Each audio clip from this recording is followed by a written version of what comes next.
जाहीर करून या ठिकाणी एखादा आयोग नेमायला पाहिजे होता, किंवा या ठिकाणी जो यापूर्वी आयोग झालेले आहेत त्याची माहिती या ठिकाणी मागवून त्यांनी उपवर्गीकरणास या ठिकाणी निर्णय घ्यायला पाहिजे होता।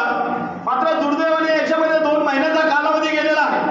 आता येत्या 2-3 दिवसामध्ये यदा कदाचित या पंचवार्षिक विधानसभेच्या निवडणुकीची घोषणा होण्याची शक्यता आहे।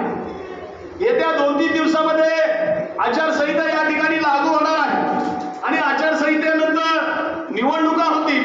निवडणुका झाल्यानंतर सत्तेवर कोण येतंय कोण नाही ते अजून अद्याप माहीत नाही।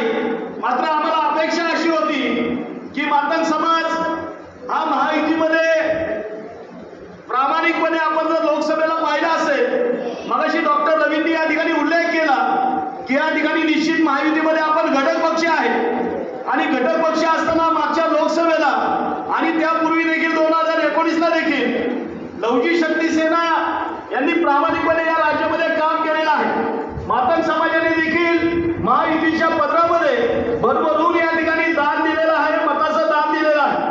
अपेक्षा अशी होती की या युतीचं सरकार आहे, आपलं सरकार आहे, लवजी शक्ती सेना ही महायुतीमध्ये मित्रपक्ष म्हणून या ठिकाणी सहभागी आहे। येणाऱ्या विधानसभा लक्षात घेऊन या ठिकाणी मातंग समाज आणि इतर ज्या उपेक्षित जाती आहेत त्यांना या ठिकाणी महायुतीचं सरकार न्याय देईल अशी अपेक्षा होती। मात्र दुर्दैवाने 2 महिने झालेला आहे।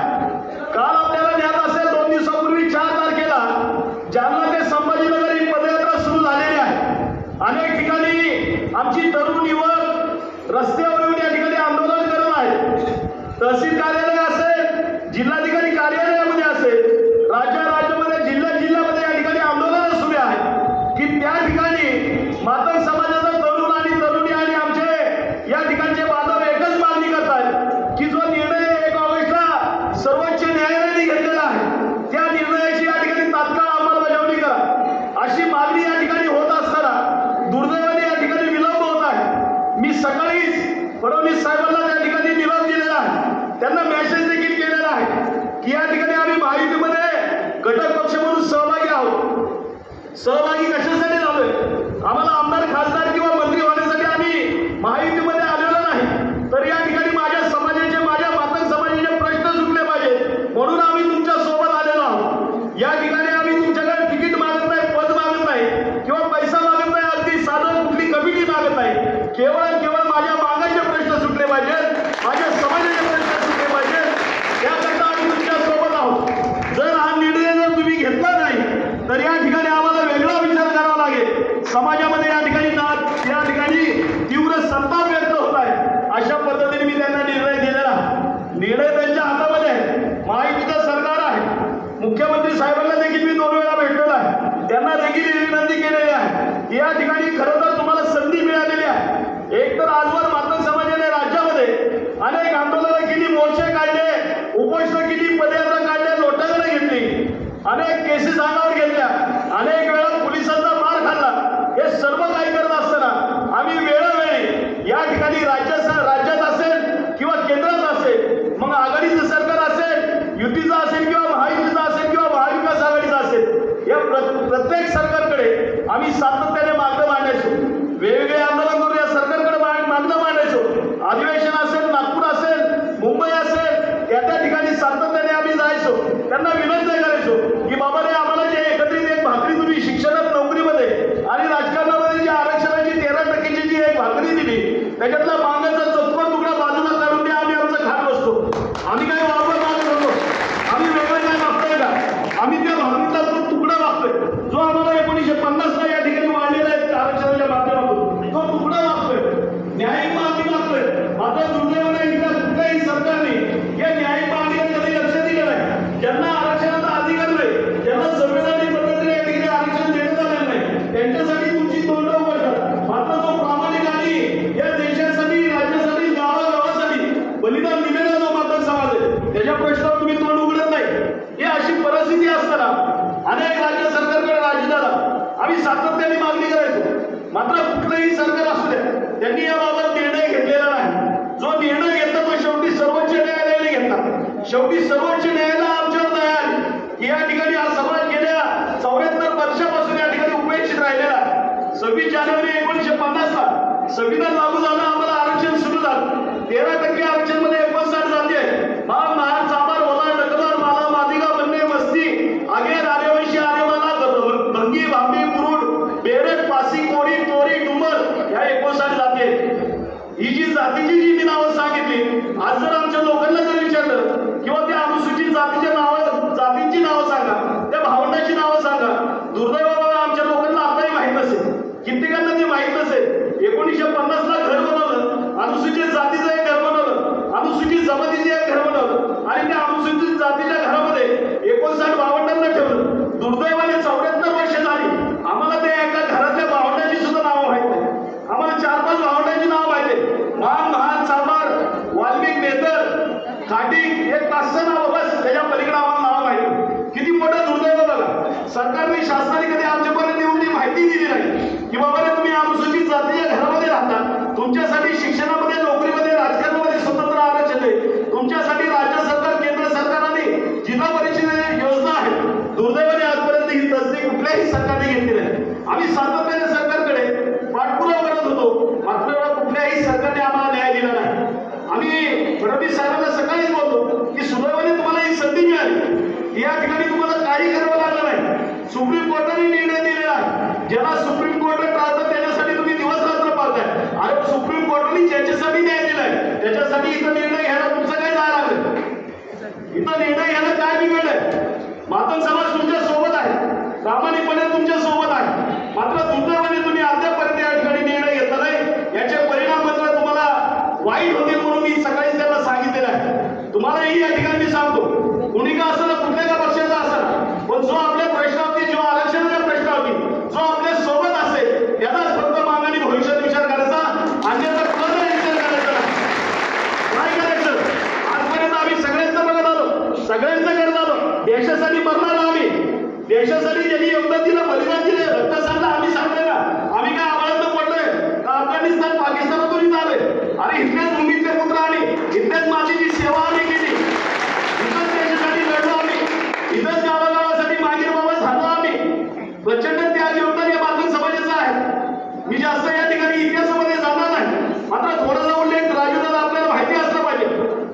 जे ब्रिटिश भारतावरती आक्रमण करायला सुरुवात केली, जवळजवळ 15व्या शतकापासून त्यांनी यायला सुरुवात केलं. त्यांचं आक्रमण सुरू झालं बांगलादेश पाकिस्तान पासून, कराची पासून तिथून यायला सुरुवात झालं.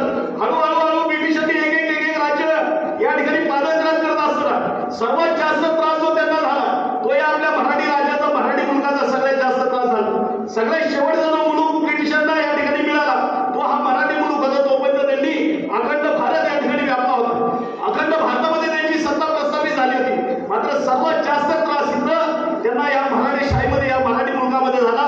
छत्रपती शिवरायांच्या राज्यामध्ये सगळ्यात जास्त त्रास झाला. त्यांना इथले मराठी त्यांना ऐकत नव्हते. सातत्याने ब्रिटिश आणि मराठ्यांमध्ये या ठिकाणी छोट्या मोठ्या लढाई व्हायच्या. जवळजवळ 178 युद्ध मराठ्यांच्या आणि पेशव्यांचे ब्रिटिशांचे झालेले.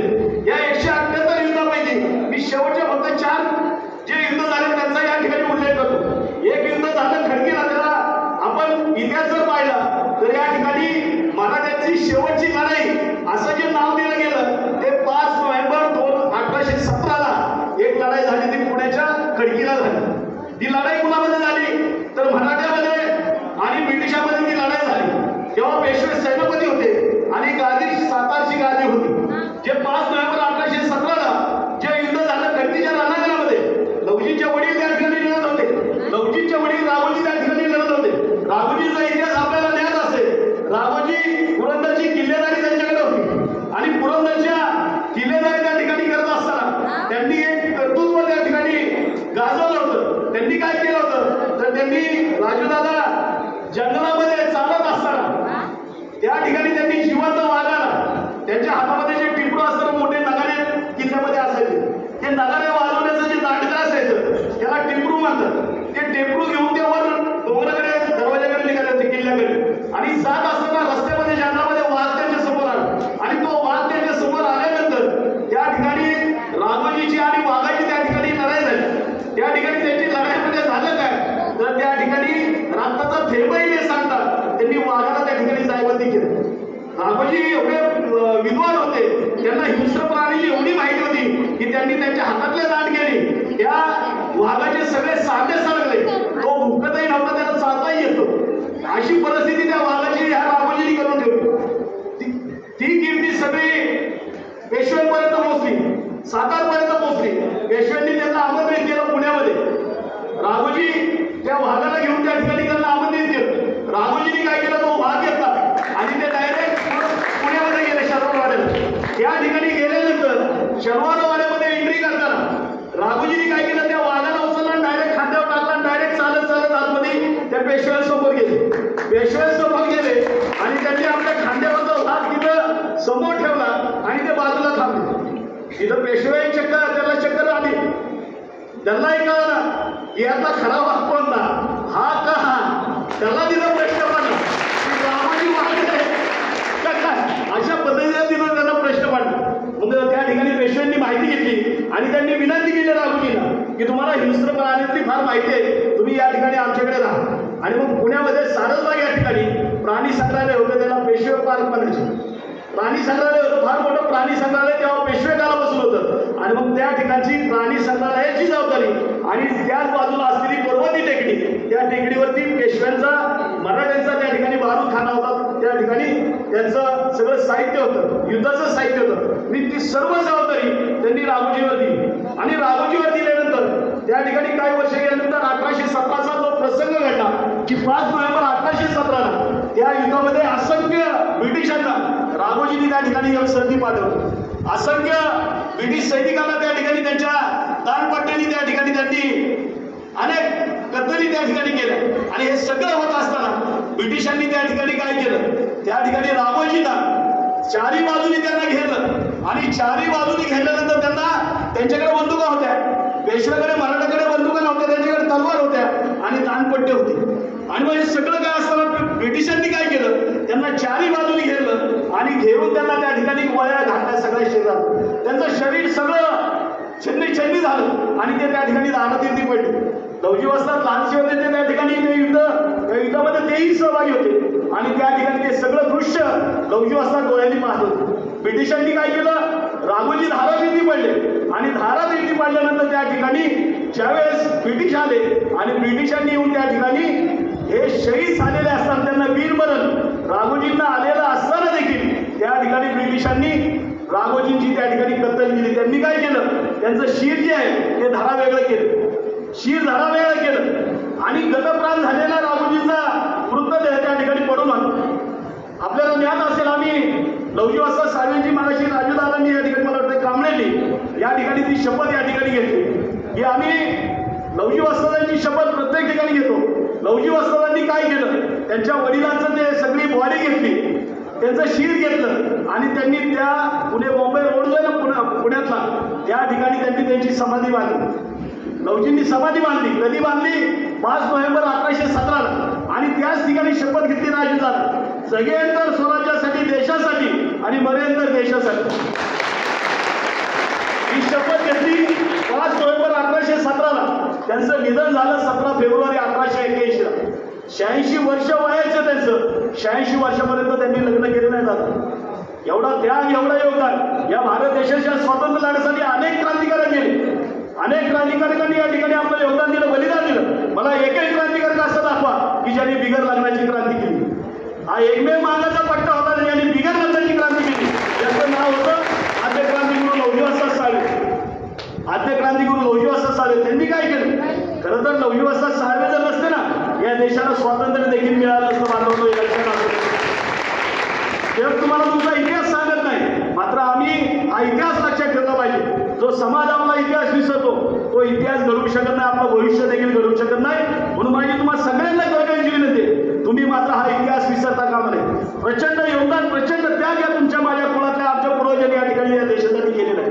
गावागावासाठी बलिदान या मातंग समाजात दिलेलं आहे. विचार करा, ज्या काळामध्ये 3-3, 4-4 बायका त्या काळातले पुरुष करायचे, त्या काळामध्ये तुमच्या माझ्या कुळातला आद्य क्रांतिगुरू लवजी वस्तात साहेब ज्यांनी बिगर लग्नाची क्रांती केली. 5 नोव्हेंबर 1817ला शपथ घेतली आणि ती शपथ पूर्ण करण्यासाठी त्यांनी देशातली सगळ्यात पहिली क्रांतिशाळा त्यांनी सन 1822ला 5 वर्षानंतर म्हणजे शपथ घेतली 1817ला आणि त्यांनी 1822 साली पुण्यातल्या गजगज या ठिकाणी त्यांनी तालीम सुरू केली. त्यांनी क्रांतिकाळ शाळा सुरू केली. काय केलं? लवजी वाजता तालीम द्यायला नाव आहे. तुम्ही पुण्यात जर कधी आलात तर जिथं महात्मा ज्योतिबा फुलेंची स्मारक आहे त्याच्या अलीकडे जवळजवळ हार्डली 200-300 मीटरवरती लवजी वाजता साहेबांची तालीम आहे. त्यांनी तालीम उभी केली आणि त्या तालमीच्या माध्यमातून काय केलं तर त्या ठिकाणी एका बाजूला त्यांनी समाज सुधारक घडवले आणि दुसऱ्या बाजूला त्यांनी असंख्य क्रांतिकारक घडवले. एका बाजूला महात्मा ज्योतिबा फुले असतील, केरू नाना छत्रे असतील, सावित्रीबाई फुले असतील, गोपाळ गणेश आगरकर असतील, असे असंख्य समाज सुधारक घडवले. त्याच तालमीतून दुसऱ्या बाजूला त्यांनी आद्य क्रांतीवीर वासुदेव बळवंत फडके असतील, गंगाधर टिळक असतील किंवा सदाशिवराव गोवंडे, गोरा परांजपे असे असंख्य क्रांतिकारक एका बाजूला क्रांतिकारकांची बळी आणि दुसऱ्या बाजूला त्यांनी असंख्य समाज सुधारक या देशासाठी या ठिकाणी त्यांनी 1822ला तालीम सुरू केली. अनेक क्रांतिकारकांना या ठिकाणी घडवत असताना ब्रिटिशांच्या विरुद्ध अनेक बंड झाले. पण ते 1845चं बंड असेल, 1879चं बंड असेल, ज्या बंडानंतर वासुदेव बळवंत फडकेंना अटक झाली आणि त्यांना काळ्या पाण्याची शिक्षा झाली. त्यांना अंदमानला पाठवलं. अंदमानला वासुदेव बळवंत फडकेंना त्या ठिकाणी डांबून ठेवण्यात आलं. तेव्हा लवजी वाजता सगळे पूर्ण खचले होते. वय वर्ष त्यांचं 86 वर्ष. त्यांचं निधन झालं 17 फेब्रुवारी 1881. राजूदादा, तुम्ही आम्ही अनेक गुरु शिष्याचा इतिहास ऐकलेला आहे, वाचलेला आहे किंवा बघितलेला आहे टीव्हीला.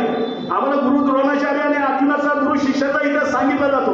आम्हाला दादूजी कोंडदेव मागे काही वर्षापूर्वी दादूजी कोंडदेव आणि इतर पद्धतीने इतिहास सांगितला जात होता. गुरुच्या नावे केंद्रात सुद्धा राज्यात सुद्धा पुरस्कार वाटप होता. मात्र तुमच्या माहितीसाठी सांगतो, जगामध्ये लवजी वस्ताद साहेब आणि वासुदेव बळवंत फडके यांच्यासारखं गुरु शिष्याचं नातं जगामध्ये कुठेही तुम्हाला आढळणार नाही. कुठेही आढळणार नाही. कारण तुम्हाला याचं सांगतो, लवजी वस्तादांचा जन्म नोव्हेंबर महिन्यात झाला. वासुदेव बळवंत फडकेंचा जन्म नोव्हेंबर महिन्यात झाला. लवजींचा जन्म 14 नोव्हेंबर 1794 आणि वासुदेव बळवंत फडकेंचा जन्म 4 नोव्हेंबर 1845 त्यांचा जन्म. त्याच्यानंतरची तारीख तुम्हाला सगळ्यात महत्त्वाची सांगतो. जन्म आणि मरण आपल्या हातामध्ये नसतं. आजपर्यंत जर इतिहास बघितला तर तुम्हाला या तारखेचा कुठेही असा मेळ आढळणार नाही की जन्माचा महिना दोन्ही गुरु शिष्याचा एकच आहे. तो असू शकतो. सगळ्यात महत्त्वाचं लक्षात ठेवा, हा इतिहास लक्षात ठेवा. हे तुम्ही सांगितलं पाहिजे, आपल्या पुढच्या पिढीला सांगितलं पाहिजे. ज्या दिवशी निधन झालं लवजी वस्ताद साहेबांची निधनाची तारीख आहे 17 फेब्रुवारी. राजदादा, निधनाची तारीख लवजी वस्ताद साहेबांची 17 फेब्रुवारी 1881. वासुदेव बळवंत फडकेंची निधनाची तारीख 17 फेब्रुवारी 1883. तारीख सेम, महिना सेम, 2 वर्षाचा फरक आहे. एवढं जबरदस्त नातं होतं ह्या गुरु शिष्याचं. वासुदेव बळवंत फडके ब्रिटिशांकडे कारकुनी करायचे, क्लर्क म्हणून काम करायचे. आई आजारी पडली म्हणून रजा मागितली आणि ब्रिटिशांनी ती रजा नाकारली आणि ती रजा नाकारली म्हणून वासुदेव बळवंत फडकेला राग आला. त्यांनी त्याच ठिकाणी तो राजीनामा दिला आणि तडक डायरेक्ट पुण्याला गंजपेटला आणि लवजीबाबांच्या पाया पडले आणि त्यांना सांगितलं की मला या ब्रिटिशांच्या विरुद्ध लढायचं. विचार करा, ब्राह्मणाचं पोरग, कारकुनी करणारं पोरग, पेन चालवणाऱ्या हातामध्ये दानपट्टा, तलवारबाजी, घोडसवारी, बंदूक चालवण्याची ताकद कुणी निर्माण केली तर ते तुमच्या आमच्या कुळातल्या आद्य क्रांतिगुरू लवजी वस्ताद साहेब. हे विसरता कामध्ये बांधवलं. काय झालं दुर्दैवाने, आम्ही लोकांचंच ऐकत बसलो, आम्ही लोकांचीच गाणी वाजवलं बसलो आणि इतरांचा उरवतो करत बसलो. दुर्दैवाने परिस्थिती काय झाली की मला या ठिकाणी अनेकांनी उल्लेख केला. मला वाटतं कावड्यांनी सुद्धा उल्लेख केला या ठिकाणी. बऱ्याचशा काही गोष्टी सांगितल्या की आमचं असं का होतंय, आमचं असं का होतंय. याचं कारण असे की आम्ही आमची गाणीच कधी वाजवली नाही, आम्ही आमचा इतिहासच कधी बघितला नाही, आमचं योगदान किती आहे आम्ही कधीच बघितलं नाही. आम्ही लोकांच्या योगदानाला मानत बसतो, दुसऱ्या देवाची पूजा करत बसतो. आपल्या घरामध्ये असतं बघ, एखादं कुठलं लेकरू आजारी पडला आम्ही दवाखाना करतो, वैद्यकडे नेतो, डॉक्टरकडे नेतो, इंजेक्शन, दवा घालून सगळं करतो, इलाज पडत नाही. आमच्या घरातला एखादा ज्येष्ठ वयस्कर माणूस काय म्हणतो माहिती आहे का, अरे एकदा जरा कुलदैवताला लावून दे, तुमचं कुलदैवत कोणतं आहे त्याचा एकदा अंगाला लावून बघ जरा फरक पडतोय का. आणि कधी कधी त्या अंगाला लावलं की फरक पडतोय का नाही, कधी कधी पडतोय. आमची कुठली तरी कुलदेवी असेल, कुलदैवत असेल, त्याचा अंगाला लावलं की कधी कधी फरक पडतो, ऍक्सिडेंटली समजा किंवा काही समजा. मात्र या ठिकाणी कुलदैवताचं आम्ही या ठिकाणी आजपर्यंत पूजन केलं नाही. आजपर्यंत आम्ही काय केलं, भलत्याच देवाची पूजा करत बसतो. पदरात काय पडलं, पदरात काय पडलं, 99% झोपडपट्ट्या, हे दारिद्र्य अवस्थेतलं जीवन आमचं आजपर्यंत 74 वर्षामध्ये एकही मानाच्या मागवड्यामध्ये कलेक्टर कमिशनर जन्माला आला नाही. हे आमच्या पदरात सगळं पडलेलं आहे. दोष तुमचा नाही, दोष इथल्या व्यवस्थेचा आहे. आम्ही काय एवढे दरिद्री नाहीये. हे आमच्या मागवड्यामध्ये कलेक्टर कमिशनर जन्माला येत नाही. आमच्या माता भगिनीच्या पोटी कलेक्टर कमिशनर जन्माला येत नाही, बिगारी जन्माला येतो. हे तुमचं माता भगिनीनं तुमचा दोष नाहीये. इथल्या ह्या गाढवाचा हे सरकार करते जे आहेत ना, हे नाकारते, या नालायकांचा तो दोष आहे की तो वाटा तुमच्यापर्यंत आला नाही. याच्यामध्ये आमचा दोष नाही. हे दुर्दैव ह्या इथल्या व्यवस्थेने आमच्यावरती लादलेलं आहे. त्यामुळे या ठिकाणी माझी तुम्हाला विनंती असेल की आपण या ठिकाणी तो इतिहास आम्ही आमच्या मुलांना सांगितला पाहिजे. प्रचंड योगदान या मातंग समाजाने दिलेलं आहे. गावासाठी योगदान दिलेलं आहे. राजू भाऊ या मांगाचं एवढं योगदान आहे तुम्हाला सांगतो की या महाराष्ट्र राज्यातली तुम्हाला मी माहिती सांगतो की महाराष्ट्र राज्यामध्ये मातंग समाज एवढा पुण्यवान होता, एवढा प्रामाणिक होता की त्या मांगाचं तोंड बघितल्याशिवाय गावचा पाटील गावच्या बाहेर सुद्धा जातो. एवढा प्रामाणिक हा माझा समाज होता. अत्यंत भोळा असलेला, गावाच्या विरोधात कधी गेला नाही, व्यवस्थेच्या कधी विरोधात गेला नाही. गावाची, शहराची, राज्याची, देशाची प्रामाणिकपणे त्यांनी सेवा केली. कधीही या ठिकाणी त्यांनी आड्याटट्टूपणा केला नाही. कधीही त्यांनी या ठिकाणी दगाबाजी कधी व्यवस्थेशी केली नाही. एवढा प्रामाणिक राहिलेला हा मातंग समाज. आपण पूर्वीचा जर काळ पाहिला तर स्वातंत्र्यपूर्व काळामध्ये मातंग समाज चांगल्या स्थितीमध्ये होता. आमची बरबादी कुठं झाली? आम्ही खऱ्या अर्थाने अस्पृश्य आणि दलित कधी झालो माहिती आहे का? जून 1881 साली झालं काय? लवजी वसंत साहेबांचं 17 फेब्रुवारी 1881 निधन झालं. पुण्यामध्ये त्यांची अंत्ययात्रा निघाली. प्रचंड गर्दी, अनेक राजे महाराजे अगदी UP पासून, बिहार पासून त्या अंत्ययात्रेसाठी पुण्यामध्ये आले. प्रचंड गर्दी होती. ब्रिटिशांनी ते बघितलं. एल्फिस्टन त्यावेळेस व्हाईसराव गव्हर्नर होते. त्यांनी ती सगळी गर्दी पाहिली आणि पाहिल्यानंतर ब्रिटिश थक्क झाले की एक सर्वसामान्य व्यक्ती, तालीम चालवणारा व्यक्ती, याच्या अंत्ययात्रेला एवढी मोठी गर्दी का? मग त्यांनी त्या ठिकाणी समिती नेमली आणि समिती नेमल्यानंतर त्या ठिकाणी अहवाल मागितला. तर ते जेवढी ब्रिटिशांच्या विरुद्ध बंड झाली, या प्रत्येक बंडामध्ये लवजी वसंत साळवेचे सैनिक असायचे. आणि हा सगळा अभ्यास केल्यानंतर त्या जेवढे बंड झाली त्याच्यामध्ये मातंग समाज अग्रणी असायचा. सगळ्यात पुढे मातंग समाज असायचा. परिस्थिती काय झाली? जून महिन्यामध्ये तो अहवाल आला आणि ब्रिटिश सरकारने 1881 साली मांगाला गुन्हेगार जात म्हणून घोषित केलं. साहेब, मांग हा गुन्हेगार जात होता. आम्ही जे SC मध्ये आहे ना, मग आमचे बांधव महार, चांभार, खाटी घेरला हजेऱ्या नव्हत्या. मांगाला 3 वेळेच्या हजेऱ्या होत्या. साहेब, तुम्ही आता जरी बाजारात गेला तर गुन्हेगार जातीचं पुस्तक घेतलं ना, त्याच्यामध्ये तुम्हाला मागण्याचं नाव दिसतं. साहेब, भयंकर त्याग केलं, लय बरबाद झालं. माग 3 वेळेच्या हजेऱ्या सरसकट मागायला होते. या महाराष्ट्र राज्यामध्ये 3 वेळेच्या हजेऱ्या तुमच्या आमच्या पूर्वजांनी दिल्या, हे विसरता कामा नये. तुमच्या आजोबा पंजोबांनी 3 वेळेच्या हजेऱ्या द्यायच्या. सकाळची, संध्याकाळची हजेरी आम्हाला गावातल्या चावडीवरती लावून द्यायला लागायची आणि रात्री 12च्या नंतर गावचा पाटील हा मांगवड्यामध्ये यायचा, त्या ठिकाणी हजेरी घ्यायचा. ज्या साहित्यरत्न अण्णाभाऊ साठेंची जी ऐतिहासिक कादंबरी, वास्तववादी कादंबरी, फकीरा कादंबरी, हे फकीरा घडला कशामुळे?